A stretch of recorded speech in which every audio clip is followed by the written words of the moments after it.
and I see just how much like these small motions of whatever it is, planting native species, of taking the time to stop and, make an offering to a plant on your street to give that plant some water, that these things matter, and they matter profoundly when you're in an urban environment. So just because you are living in a city doesn't mean that there aren't like really ample and rich opportunities to connect with the plant world.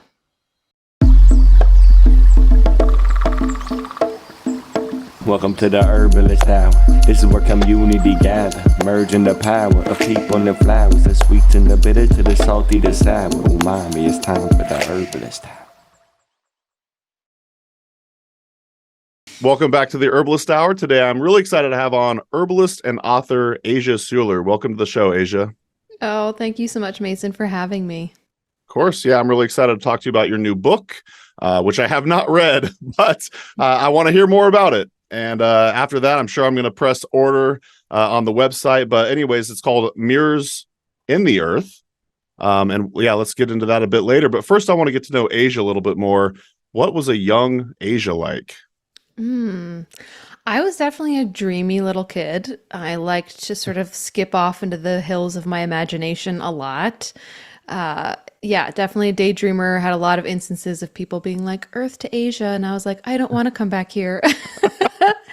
Um, it's interesting because I feel like with the herbalist journey, a lot of people will talk about how from a very young age they were making concoctions and they were into the plants, and that wasn't really me. I remember like certain key moments. Like I remember learning that onion grass existed and being like, you can eat things outside, because I grew up in a very suburban environment and like a row of duplexes, and we had like one little shared green space behind us. And so I remember that, and there was a willow tree in our little postage stamp of a backyard that my grandfather planted with my dad when I was born. And that tree was like my touchstone. So those are like the two things that I really remember as being tethers to nature for me. But, from a really young age, I kind of internalized the culture that I was living in, which was very much like a northeastern, rational, intellectual, sarcastic environment. And so, from a young age, I kind of had this belief system like, well, in order to be taken seriously, I have to be seen as intellectual and rational and, being spiritual and talking to plants and seeing the world around me as a living sentient being. Well, that's not it. So I feel like even though I was very like dreamy and was always looking for deeper meaning in life and existence, it really wasn't until I was in my late teens that I opened up again to really seeing and interacting with the living world and seeing the wisdom and the sentience that had been around me all that time. I love all of that so much. And, no one's here to hear my story, but I will say I'll kind of resonate with that a bit because I feel like my most depressed times in my life were the times where I was kind of escaping my actual or trying to escape my actual nature, not nature per se, but like me as a person. Like when I started just going the opposite direction and just because of what societal's norms were and whatnot. And then lo and behold, I get happier and more fulfilled when I'm actually following my passions and following my dreams. So I totally resonate with that. You mentioned that a willow tree was planting. I suppose, is that where One Willow Apothecaries comes from? It is, yeah. So that it was named for that tree that was really like my umbilical cord that like kind Wow. of kept me in connection, even when a part of me felt like I had to deny that aspect of my interest. And yeah, just how the nature of me and how the nature of me works. I would climb into that tree and read poetry and talk to her and tell her all my secrets. And it was a weeping willow, so you'd part the Oh, branches and it was like you were in a whole other world. And I'm so grateful to that tree for the ways in which she really kept me grounded here on this planet. there's something about weeping willows that are just so magical. I mean, when you see just a giant, majestic weeping willow, everyone just kind of just like it's so incredible. I didn't know that the One Willow Apothecaries was named after the weeping willow, so that's really Mhm. neat to know. You have this great video on your YouTube channel. By the way, dear listener, I highly recommend you go subscribe to Asia's YouTube channel. uh, just the cinematography, everything's so beautiful, and you always have these great messages. And I want to say in like usually 10 to 15 minute range, but you have this great video. Speaking of the tree as your umbilical cord, called "Connecting to Plants in Urban Landscapes," and you gave all these tips on how you could connect to plants if you're a city dweller. Do you kind of want to chat a bit about that? Sure. Yeah. So my kind of grand awakening and coming back to the plant realm happened when I was in college and I was diagnosed with a chronic pain condition. And, one of the ways that I found solace was to go outside. And I often say that the world inside my body was like so painful that I went out. And that's really when I started reconnecting with the plants and the trees and the creeks and just the living world, and found healing there and found comfort and support. And so when I graduated, I went to school north of New York City, and I graduated and decided to move to New York City. And it was kind of a funny move for someone who had this like grand realization of like, I want to work with plants like this. I want to work with nature. This is what I want to do with my life. But it was kind of the thing where a lot of my friends were migrating there. My partner at the time really wanted to live there. And I thought, okay, I'm going to give this a try. And it was interesting because I remember saying, okay, when I go to New York City, though, I have to get a job working with plants. I don't know what it is, but I have to get a job working with plants. And I ended up getting a job as a plant technician, which is like only a job that exists in a place like Manhattan, where I took care of people's office plants. So I like 5 days a week traveled around with a giant duffel bag of whatever it was, amendments and test strips and my watering can. And I would go from, Midtown to Times Square to Wall Street and would water people's office plants. Wow. And so it was kind of how I stayed connected. But what was interesting is even though there was a part of me that was really resistant to moving to a city and thought, how am I going to stay connected? What I found was the exact opposite, that my love for nature and plants just like grew exponentially. And I think a big part of that is because the denizens of nature in cities really want to connect with us. There's so much that we can do to have big positive effects when we're in concrete jungles, because every green space, every balcony garden is so important. And so I found ways to connect with the plants, even though I was in, one of the most urban environments on the planet. And I found that actually my connections were so much richer because they were so precious. So I would go to the park and I'd have a sit spot underneath a tree that I loved. And I visited my office plants, and I would bring home all the plants that nobody wanted anymore. Once they caught a disease or they were past their prime or whatever, often they would get replaced, but I'd take them home and I'd nurse them. And it was such a healing practice for me. And we had this tiny little backyard. I lived in Brooklyn right off the L. And we had this little like weather beaten brick backyard, and I dug that backyard up and I turned it into a little garden. I had really no idea what I was doing, but I was like, okay, this is how you learn. And now looking back, I think and I see just how much like these small motions of whatever it is, planting native species, of taking the time to stop and make an offering to a plant on your street, to give that plant some water, that these things matter, and they matter profoundly when you're in an urban environment. So just because you are living in a city doesn't mean that there aren't like really ample and rich opportunities to connect with the plant world. Yeah, you mentioned in that video that you sometimes like to say create or buy some flowers and maybe create like a bit of a mandala around a tree or with a tree. And you said sometimes people even stop and ask or maybe even want to participate. Do you have any stories about someone actually coming up to you and hanging out with you while you were doing that? I feel like it's my memory is a little bit of a watercolor, but I feel like often it was the kids who would come over first. So it was like people walking around with their kids, and the kids would stop first. And then it's like once the kids stop, it gives other people permission. You know what I mean? Totally. And I definitely think there were times where there were people probably altered in some way coming by and be like, what are you doing? Can I do this with you?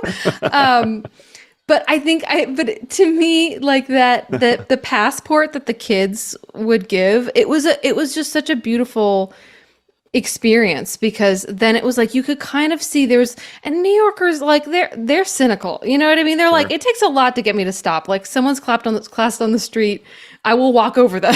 You know what I mean? Like, so it's kind of like to get a New Yorker to stop what they're doing and pay attention is really something, but it's unusual, right? To see someone just creating a work of art like that out in public. And so, yeah, that my experience was that people would mostly be curious. Every once in a while they would ask to join, but often they were curious, and there was a part of me that always felt like nervous about putting myself on display in that way, or what would people think of me? Would they think that I was really silly or out of touch? And the reality is that often people were curious, and it would be people that you wouldn't even expect were curious, like the really like starched business lady who was walking by who would stop and would ask about it. And I really learned through this experience that silliness is actually a really good feeling to have, because just like you imagine those children, right? Like they delight in silliness. And what silliness really is us turning cultural norms on their head. And so when you feel silly, when it comes up that you feel silly when you're, whatever it is, doing an offering or, visiting a tree, or telling your, someone in your family about an herbal medicine you're taking and how it's really helping you, it's like, if you can lean into that feeling of silliness, because what it really is an indicator of is that you are rewriting the cultural programming that you've been handed. Oh, I love that. And, Amanda and I went for a hike about a month ago, kind of around the Appleton, Wisconsin area. And, I stopped to hug a tree and stuff. Even though it feels good, you can't help but think, what if someone walks by and sees me? But I'm like, it's silly. So, but it's not silly. It's a lovely thing to do. So thank you for sharing all that. I absolutely love that video. And it really inspired me to, even if you're in an urban environment, you could still practice, say, animism, see all of this plant life and nature as like a living, breathing being. And it just, really inspires. Again, dear listener, I highly recommend you check out that video along with Asia's YouTube channel in general. But just a quick break from the show to thank our presenting sponsor, Oshala Farm. Oshala Farm is a beautiful and vibrant certified organic herb farm based in Southern Oregon, where they grow and sell over 80 different plant species. The founders, Elise and Jeff Higley, have been longtime friends, so I highly trust their growing methods and ethics. You'll love the potency and vibrancy of all the herbs they have to offer. To learn more and purchase their herbs and other organic goods, head to oshalafarm.com. So thanks once again to Oshala Farm for sponsoring the Herbalist Hour. Now back to the show. Enjoy. I do kind of want to stick in the past for a little bit, knowing a little bit about your story. I know you've been involved with the Chestnut School of Herbal Studies with Juliet Blankspore. And I'm just kind of curious how you went from New York City plant waterer to, working with Juliet, and maybe shout out some other herbal mentors you've had along the way. Sure. Yeah, I woke up one morning in New York and I thought, I'm going to go to school to be an herbalist. And at the time, I think I thought I knew what that meant, but I really had no idea. Like, I had never taken a tincture before. I had never made a loose leaf tea. Like, I actually did not know what that meant. I just knew it was the right next step for me. And that's kind of how I live my life, is like, okay, what is just the right next thing, right? That's all we can ever really do, is know what the next thing is, the next right thing. And so that was the next right thing for me. And I shopped around herbal schools, and then I ended up connecting with Juliet at the Chestnut School, and I just knew that it was the right move for me. And yeah, it was quite synchronistic, actually, because when I was in college, a couple friends and I took a road trip down to the Smokies here in Western North Carolina. And I remember having a really profound experience there of connecting with the mountains and thinking, I would love to move here. But I had no idea that Asheville as a city existed. I had no idea what would bring me back there. But I remember just thinking, like, I love this place, and I don't know how in my life I would end up back here, but I would love to live here one day. And then it ended up happening. And so Yeah, I moved down here to the mountains of Western North Carolina, the ancestral lands of the Cherokee people, and went to school at the Chestnut School of Herbal Medicine.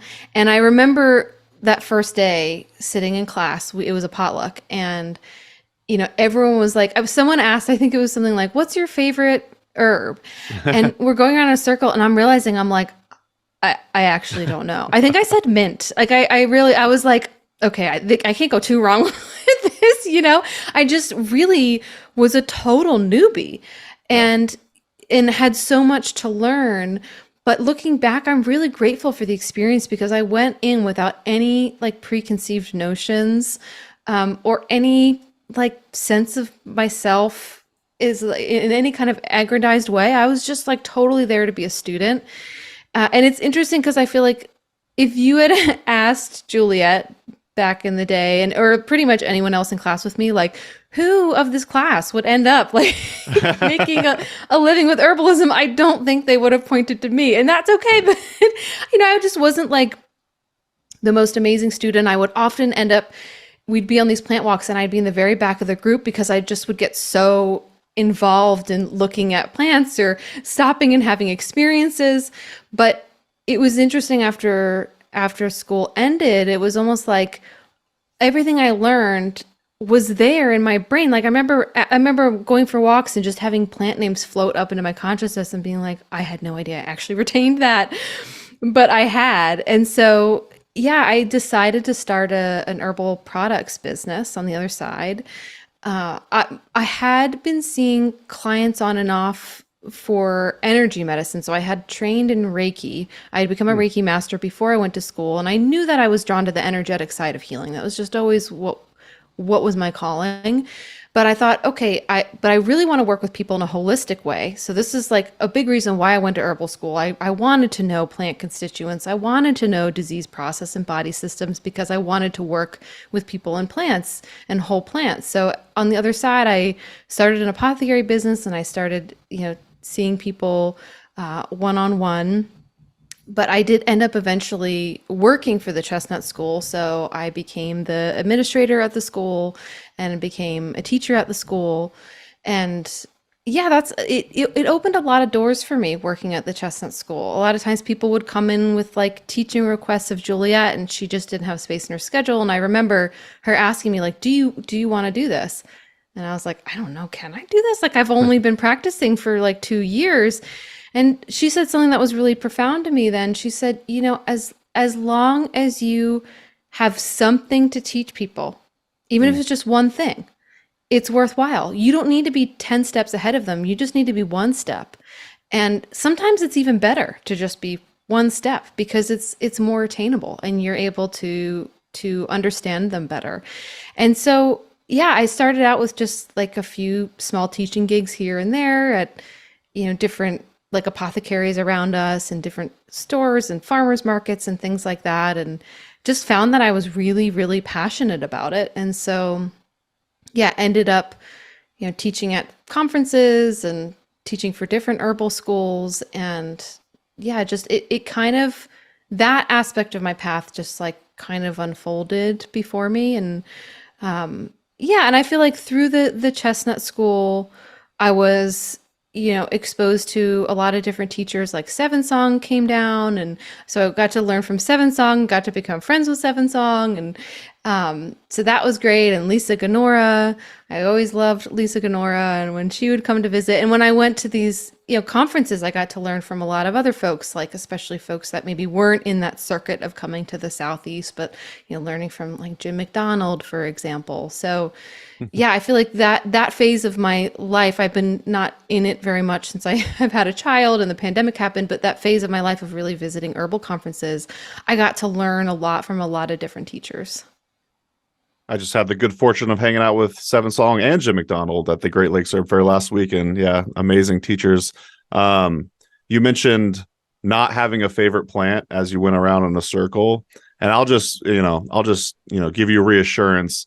A lot of the herbalists I talk to these days, they say, Mason, don't ask that question in an interview because for true herbalists, it's impossible to say what's your favorite plant anyway. So It's I, true. Yeah, it's right? like picking your favorite child. You're like, I can't do that. Yeah, they're all my favorite. If I recall correctly, you were there from the transition of in-person classes to Juliet taking it online. Am I remembering that correctly? Because I remember when that Yeah. happened, it was just for whatever reason in my world, it was like a big deal because everything Juliet does is so beautiful, and them creating this online portal with all this diverse education online, it was just like fabulous. I just remember being in awe of Chestnut and everything like that. Were you there to help take the school from in person to online?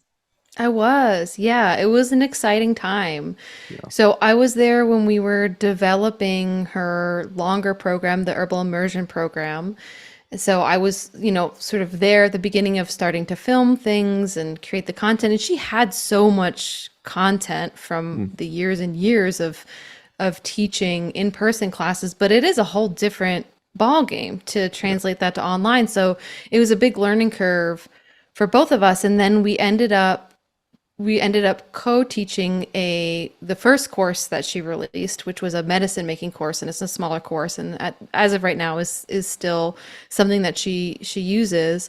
And that was a cool experience because we decided to work with a videographer and realized, oh, this is the way to go, rather than trying to do it ourselves. Because Right, in the right. beginning, we were like really experimenting with like mics and cameras, and none of us are professionals. Juliet is a professional photographer, but Right. that's a different ball game than video. But so yeah, we had that first experience of, we set up a set in her little tiny house at the time, and we're making concoctions on film, and we had costumes, and we had a lot of fun with it. But yeah, I really feel like that was, looking back at that, it was kind of the beginning of what ended up being like this whole cornucopia and opening of like online education Totally. and, herbal online education. But it was really just at the beginning. So there was a lot that we were figuring out. Totally. Yeah. If I remember, it was like Learning Herbs, maybe Herbal Academy and Chestnut. And now it's Hmm. like every herb school has an online component. But we could transition a little bit. Sure. You're preparing for this interview. You make it so easy, Asia, because you have such beautiful writings all over on Instagram. You got great videos on YouTube. So I was like, oh, I want to ask her about this. I want to ask her about this. You mentioned that in a previous podcast that you were on, that there was one word that guided your life up to this point. And I just found that really fascinating. I was kind of curious if you can tell the audience what that word was and why it was influential on you. Yeah, they told me beforehand that they were going to ask me this question, and so I was like, okay, what is the one word? Oh, And was it on the spot then for you it right there? wasn't it was Okay, not on the good. spot, which I don't know. I'm not sure what I would have said, but when I sat with it, I was like, I know what the word is. It's possibility. And I feel like, I was diagnosed with a chronic pain condition in my late teens that I was told was incurable. And it took me 5 years, but I did heal from that cycle of chronic pain. And pretty soon after I healed from that cycle of chronic pain, I developed Lyme disease. I contracted Lyme disease. It became chronic. And then I contracted it again Wow. 2 years later. Sheesh. So I spent years in that cycle of healing from chronic Lyme. And it's like every time I've hit one of these walls in my life where there's that feeling of like despondency or lack, or just this sense that like life is losing its shimmer, right? The Yeah. possibility is the one word that made me keep going. And the reality is that possibility, like it literally, even just connecting to possibilities, like it has a physiological effect on our system. Like it actually causes this cascade of relaxation, expansion, openness, and safety in our systems when we feel like there's possibility, when we feel like there's choice. And I remember at one point I studied with Sarah Thomas, who is a Chinese medicine practitioner and was specifically focusing on in that realm of study the Taoist use of stones in the Chinese medicine compendium. And she said something during one of our classes that has just stuck with me ever since. She was talking about the perspective in Chinese medicine of why people die from old age. And she was saying that, in this text she was reading, that why the ancients say people died from old age is that their heart stops believing in possibilities. And so their spirit departs. Like, there's no more possibilities in this lifetime, so I'm going to leave. And so it just really hit me, because it's like we've all had those moments in time in life where it's like our heart feels like it just can't believe in possibilities, and it literally feels like we don't want to be here anymore. Like, I don't want to try, I don't want to keep going.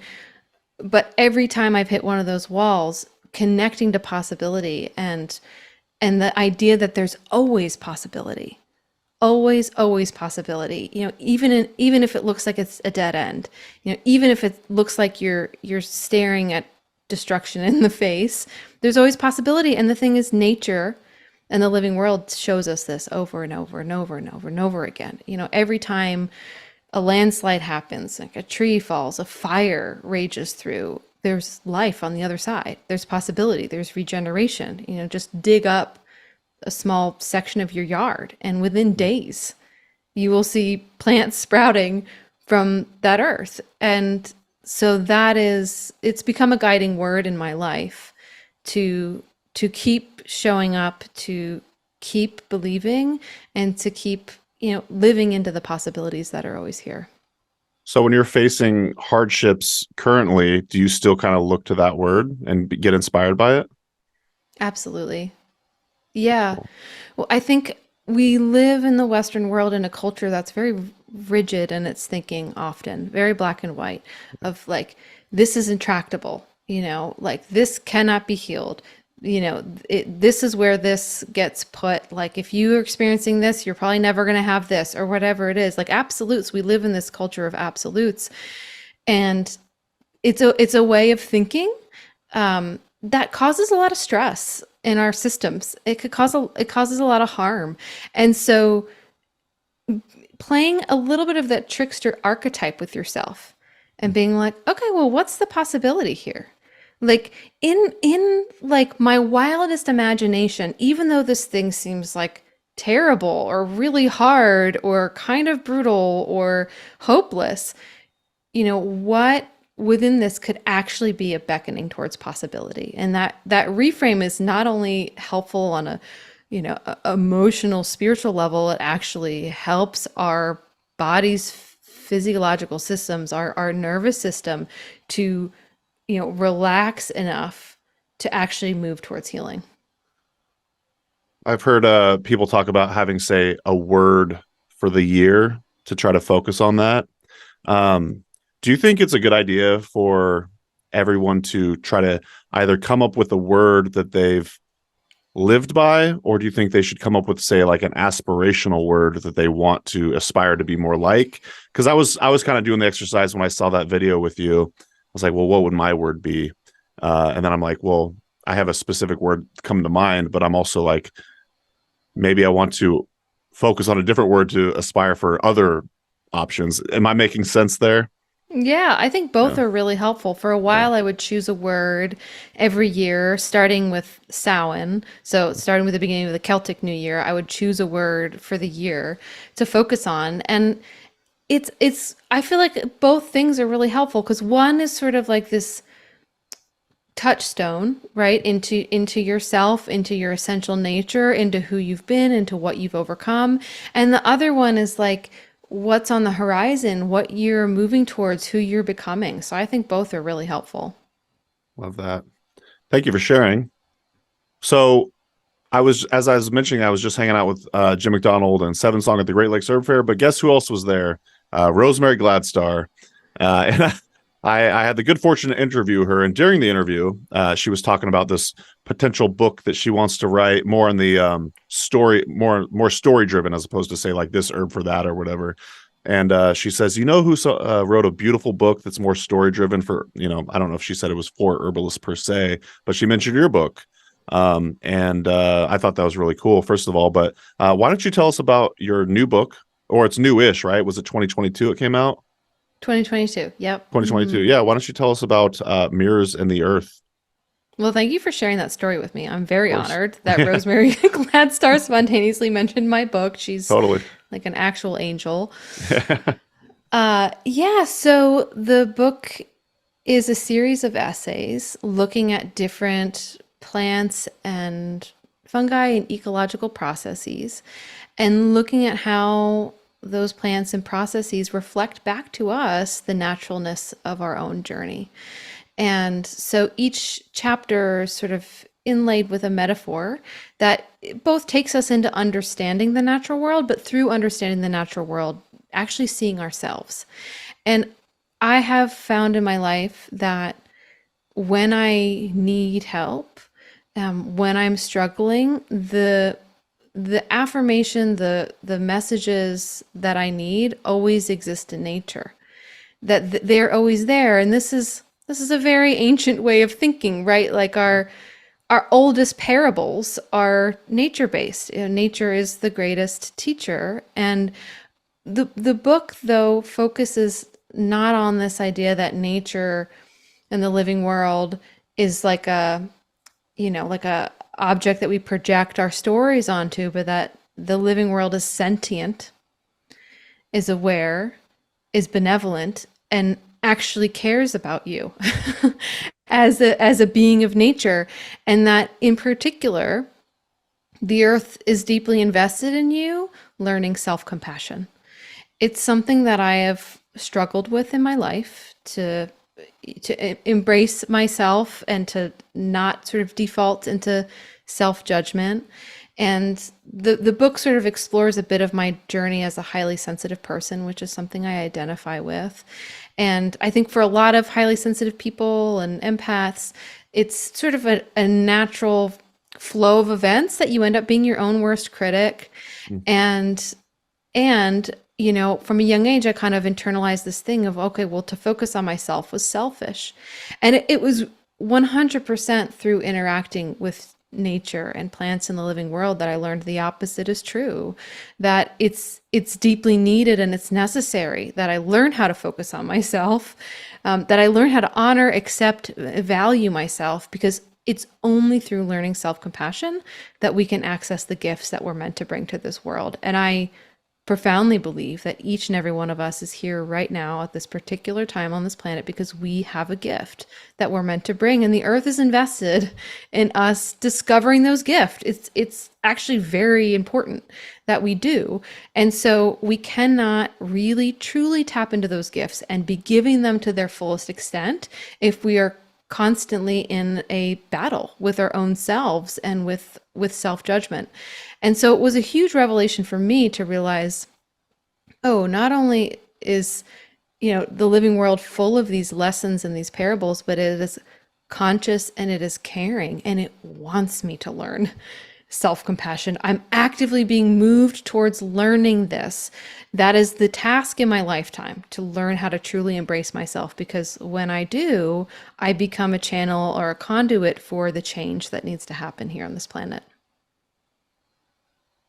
So, if I recall correctly, there's 12 stories. Does that kind of say correspond with the months, or is it kind of seasonally driven in any way, or?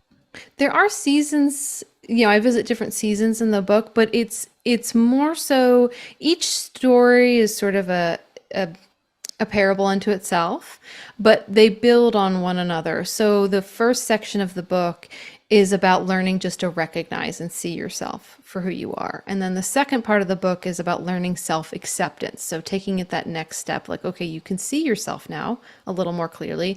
Now can you just accept who you are? Now can you really find that place of acceptance and compassion?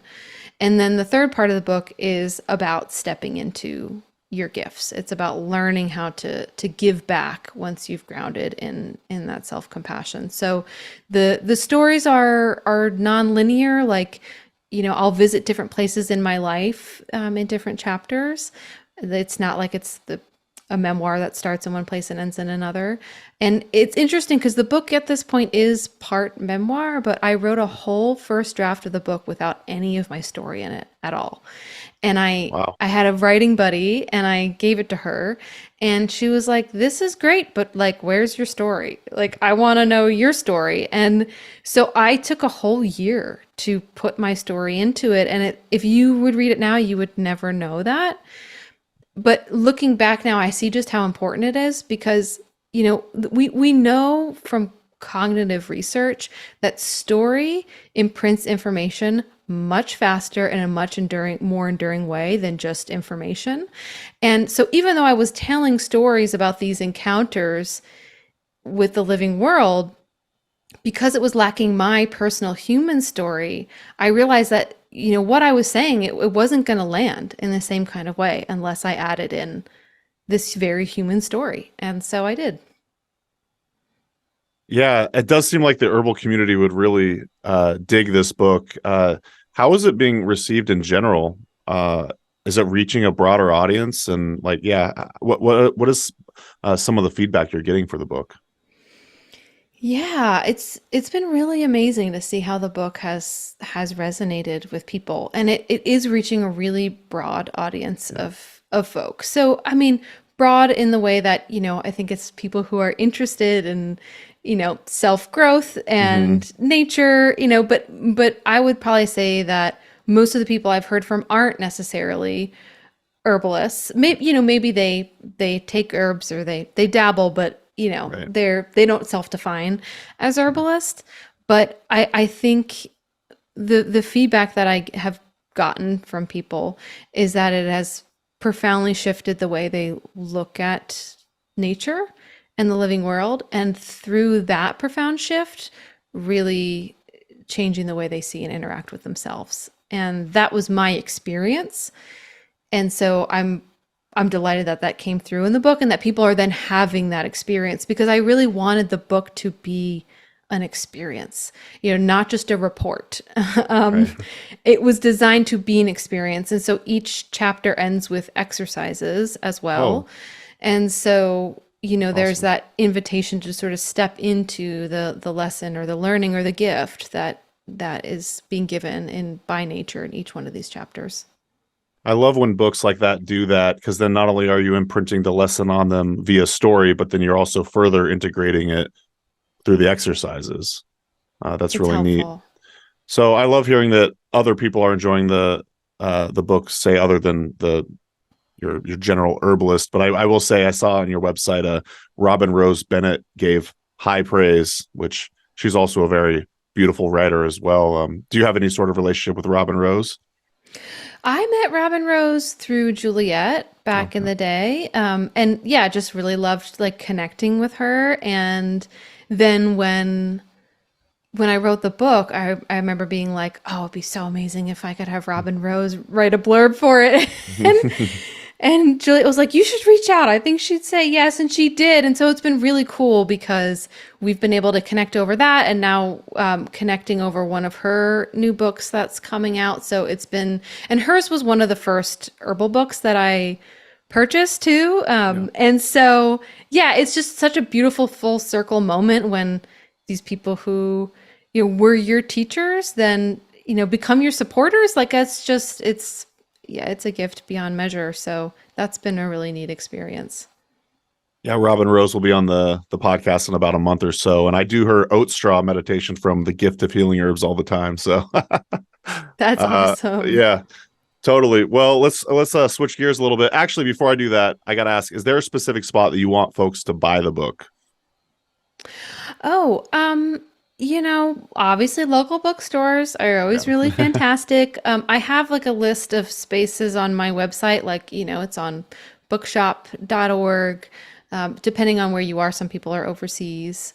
But yeah, I mean, any space. Sometimes it's just most convenient to buy it on Amazon. That is what you have the energy, the time for, and that is totally also okay. But yeah, I'm not currently selling any copies on my website, so just wherever you buy books. Okay, awesome. I thought maybe you had some sort of bundle, but maybe that was from when you first released it or something like that. Yeah, well, we do still have on the website. It's called the Complete Healing Collection, and it is a copy of this book signed by me, and it is a copy of or a set of essences that are. Oh, cool. It's actually pretty special because they're essences that I made in the moments I'm talking about in the book. So I have these like major moments of realization in the book, and because I love making flower essences, I actually made essences at those moments in time. That's awesome. So I decided to like produce a limited amount of these kits of these essences if people really resonated with the book or certain chapters and wanted to go on that journey that way. So it's the book, that, and then I did do a series of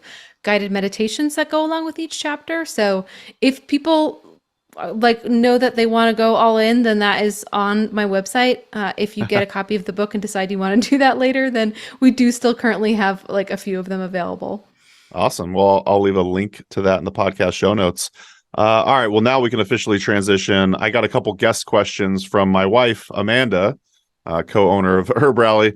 And she asked, she loves your stuff, by the way. She was perusing your Instagram and whatnot. And she says, what are some of your favorite ways to connect with the moon? Yeah, I talk a little bit in the book about how I had this sort of profound experience when I was going through chronic pain and kind of like really reawakening to the consciousness of the living world and seeking solace there, where I went out with my like little backpack. I snuck out of my dorm. I didn't want anyone to see me. And I like sat in this little scraggly patch of woods and looked up at the moon, and I just poured my heart out. Like everything that was just like so hard and painful in my life, all the struggles, all the hardships, all the things that I didn't dare say aloud, or the things that I felt like no one had space to hear in my life, I told the moon.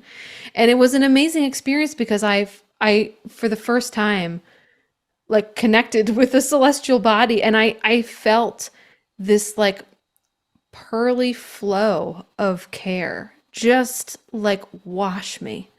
Like you hear those stories of like saints taking their hair to like dry your feet or dry your tears. Like that was my experience with the moon. It was really profound. And so one of my favorite ways to work with the moon now is just to do that.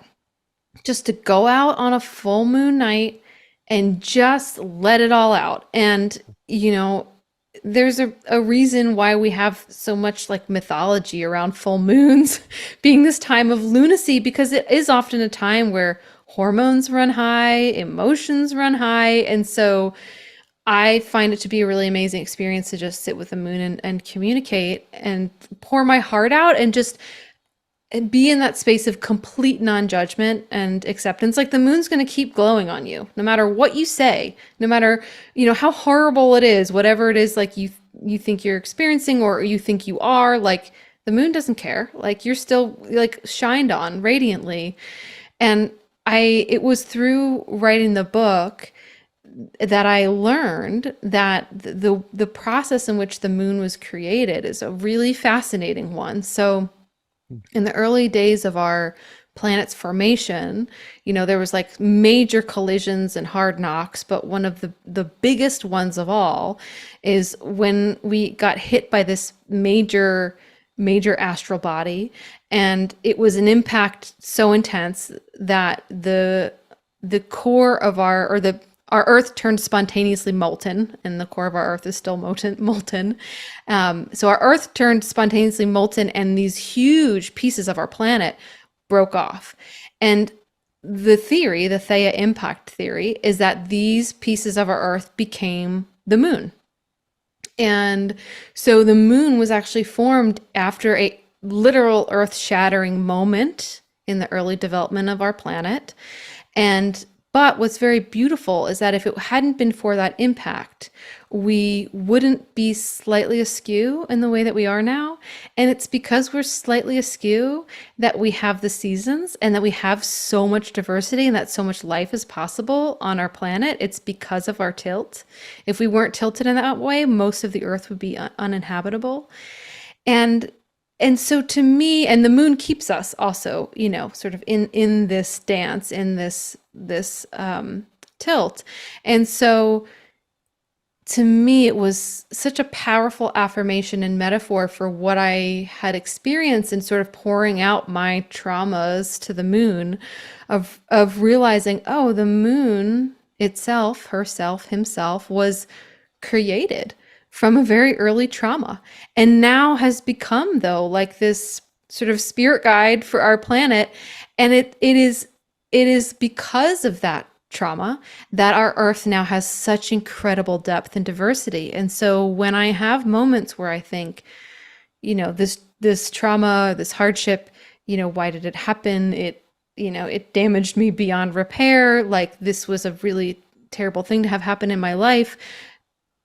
I can have more compassion now, and I have the ability to see that even though what happened wasn't okay, the way that I responded to it, how I healed on the other side, is beautiful and created deep diversity in my own life. That tilt is what makes me me, that tilt that I now have. And so to me, the moon has sort of become an emblem of reminding me that there can be deep beauty found in life's greatest hardships. Wow, I've never heard that story before. That's so beautiful. I was going to ask you about your writing process earlier, but now I suspect you just kind of record into audio and just have auto transcribed. I wish. No, I'm actually a bit regimented with writing. Like, when I wrote the book, well, I knew I wanted to write a book for years and years and years, but I just didn't understand what the overarching theme was. I knew all these stories had to be a part of it, but I didn't know how they all fit together. And so I gave myself a schedule where I was going to write for 1 hour a day for a year. And I did. And I got so much done in that 1 hour a day. And then the next year I was like, okay, I'm going to now write for 3 hours a day, 5 days a week. And yeah, that schedule really helped me. Writing first thing in the morning is what works for me when my brain is really fresh. That's when I do my most creative work. And I think that's true for a lot of people. It's like before all the inputs from the day come in. So I try to still prioritize first thing in the morning, be writing time if the baby allows. But it took me 10 years from the idea of this book, or the feeling of this book coming in and being like, okay, I know I'm meant to write a book, but I don't know what it's about. And I would start drafts and I would discard them, but I had to go on the journey, really, is what it was. I had to go on the journey, and it took me 10 years from start to finish to write this book. And so I just want to share that with people who are like, I have had this book in me forever, but something must be wrong with me because I haven't written it yet. But that I think it's more common than not that people will feel like, oh, this book is like living inside of me, but it might take a decade or longer for it to come out.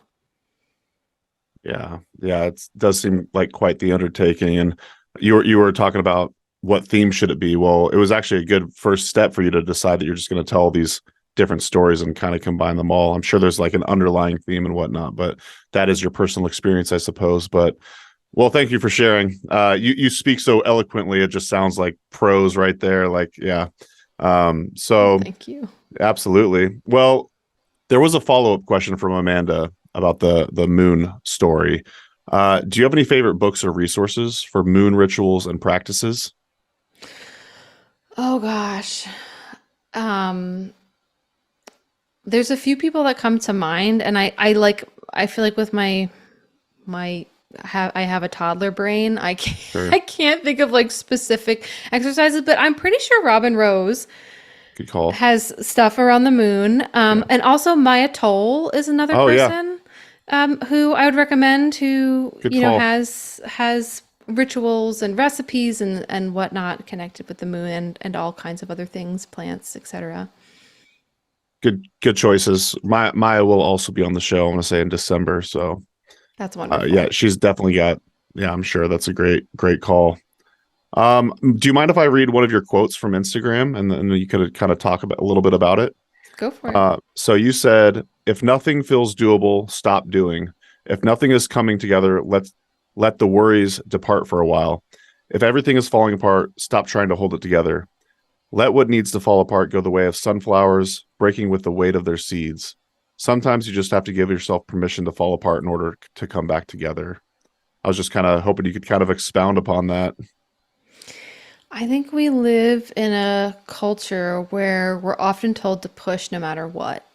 Like, keep going, even though your body said quit an hour ago. Push harder when you feel like everything is not working. And what I have found over and over again is that actually the exact opposite is true. That when something is just not working, we often just have to stop trying. And that's not in like a fatalistic kind of way. It is, in other cultures, this is like a deep wisdom teaching, right? Like that this is not about forcing and this is not about pressure.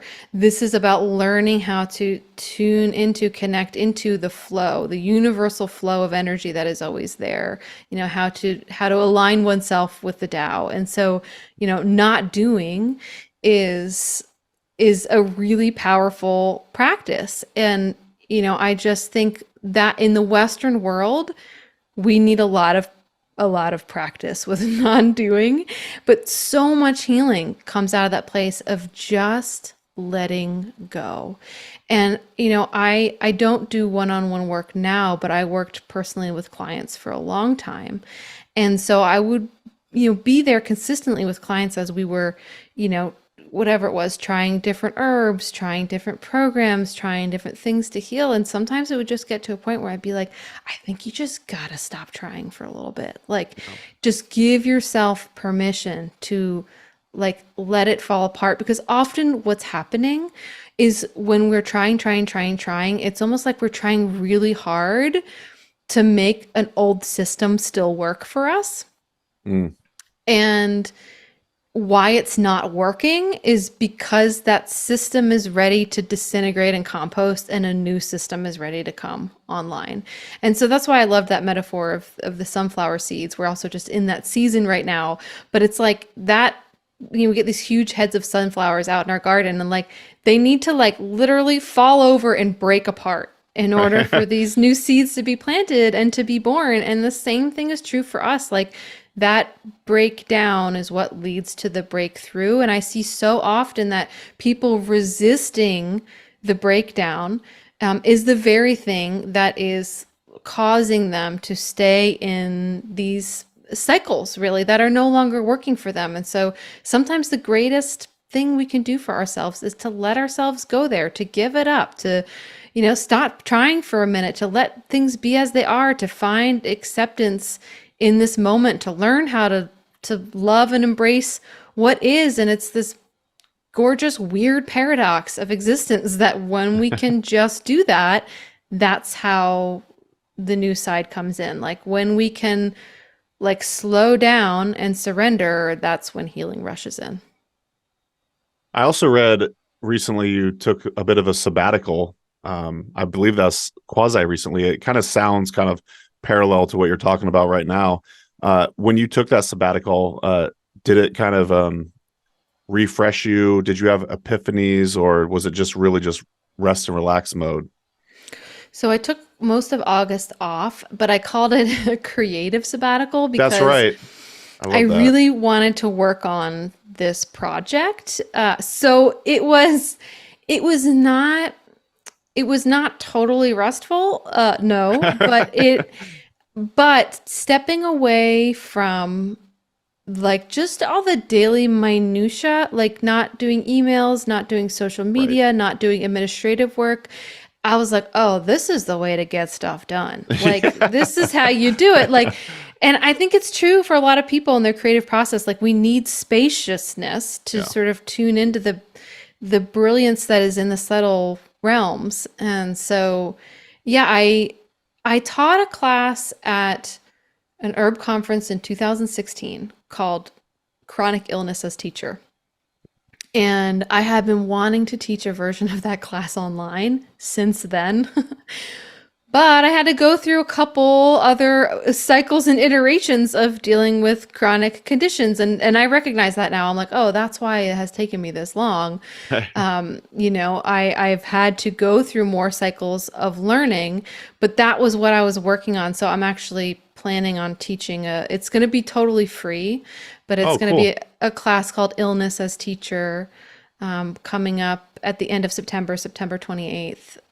So yeah, if that's something folks are interested in, just a lot of what we've been talking about today is about like reframes and reframing things and how powerful reframing your experience can be. And it's obviously powerful emotionally and spiritually, but like on a very physiological level, it's really helpful for our brains and our nervous systems to find these empowering reframes. And so for me, that reframe through my different cycles of dealing with chronic pain and chronic illness, the concept of illness as a teacher has been really important. And the reality that I've seen in my own life and in my clients' lives, that when we can embrace illness as a teacher, that is how we step into the lives of being a teacher that we're meant to inhabit. And I've seen this over and over again, that those who are called through illness and debility are called first to be students, but the reason why they're being called to be students is because they're meant to be teachers. And sometimes that's just because they're like, they literally embody in their spirit this kind of teaching and guiding energy that helps other people. Sometimes it's more literal, like they actually become teachers on the other side of whatever healing looks like for them.